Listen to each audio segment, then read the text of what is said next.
Have viewers మనం వచ్చేసి last పాఠము 7వ తరగతి కర్ణాటక గవర్నమెంట్ నన్నయ్య భట్టు అనేటువంటిది గద్య భాగం చూస్తున్నాము. తెలుగు మంజరిది. క్రింది ఖాళీలను పూర్తి చేయండి. వైదిక సంస్కృతికి రామాయణ మహాభారతము మూలస్తంభము వంటిది. నన్నయ్య భట్టును వాగనుశాసనుడు శబ్దశాసనుడు అని లోకం కీర్తించింది. నన్నయ్య భట్టు తనకు తాను నానా రుచితార్థ సూక్తినిధి అని చెప్పుకున్నారు. నన్నయ్య భట్టు మొత్తము తెలుగు సాహిత్యానికి మార్గదర్శకులు అయ్యారు. ఆంధ్ర శబ్ద చింతామణి అనేది వ్యాకరణ గ్రంథము. క్రింది ప్రకృతులకు వికృతులను రాయండి. కావ్యము కబ్బము, ధర్మము దమ్మము. క్రింది పదాలను విడదీసి రాయండి. బృహత్ కార్యము, బృహత్ ప్లస్ కార్యము. నరేంద్రుడు, నర ప్లస్ ఇంద్రుడు. సహాధ్యాయి, సహా ప్లస్ ఉద్యాయి. మొదట. క్రింది పదాలను కలిపి రాయండి. పద్యము ప్లస్ గద్యము, పద్య గద్యము. శబ్దము ప్లస్ అర్థము, శబ్దార్థము. క్రింది పదాలకు వ్యతిరేక పదాలను రాయండి. స్పష్టత, అస్పష్టత. ధర్మము, అధర్మము. మొదట, చివర. శబ్దము, నిశ్శబ్దము. క్రింది పదాలకు నానార్థాలు రాయండి. నరేంద్రుడు, రాజు, విషవైద్యుడు. రాజు, ప్రభువు, చంద్రుడు, క్షత్రియుడు. మంచి క్రింది మాటలతో సొంత వాక్యాలను రాయండి. మన్నించు. తప్పులు చేయడము మానవ సహజము కాబట్టి ఇతరులు చేసినటువంటి తప్పులను మనము మన్నించడము నేర్చుకోవాలి.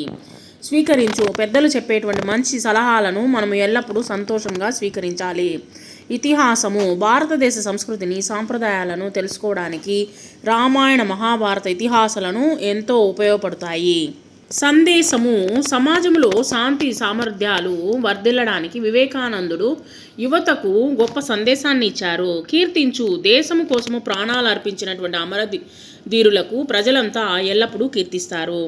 సంకల్పము. దృఢమైనటువంటి సంకల్పము మరియు నిరంతర కృషి ఉంటే జీవితంలో ఎలాంటి లక్ష్యాన్నైనా సాధించవచ్చు. నిరక్షకులు. మన దేశంలో నిరక్షరాస్యులు అందరికీ అక్షర జ్ఞానము అందించడానికి ప్రభుత్వము రాత్రి బడులను నిర్వహిస్తుంది. మాతృభక్తి. పురాణాల్లో శ్రీరాముడు శ్రవణ కుమారుడు తన మాతృభక్తితో అందరికీ ఆదర్శంగా నిలిచారు.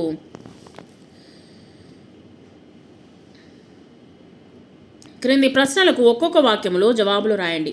రాజమండ్రి అసలు పేరేమిటి?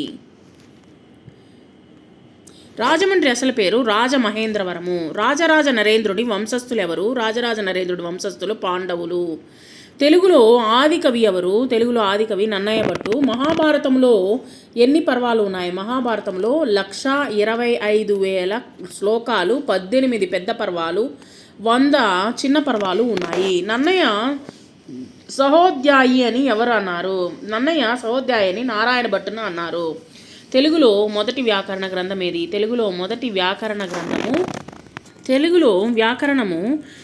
గ్రంథము ఆంధ్ర శబ్ద చింతామణి. నన్నయ్య మొదటి వ్యాకరణ గ్రంథము ఆంధ్ర శబ్ద చింతామణి. నన్నయ్య మొదటి వ్యాకరణ గ్రంథము.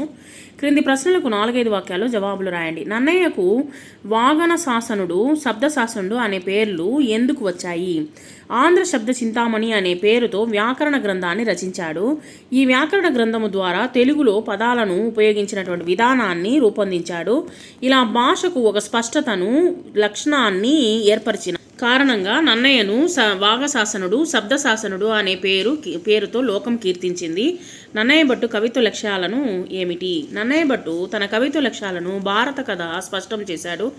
కథ ప్రసన్నంగా ఉండాలనుకున్నాడు. అక్షర రమ్యత ఉండాలనుకున్నాడు. అతడు తనకు తాను నానా రుచితార్థ సూక్తనిధి అని అన్నాడు.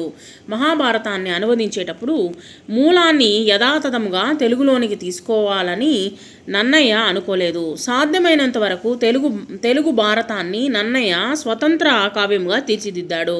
రాజరాజు కోరిన విధముగా మూలంలోని అర్థము తెలుగులో వచ్చేటట్లుగా రచించాడు.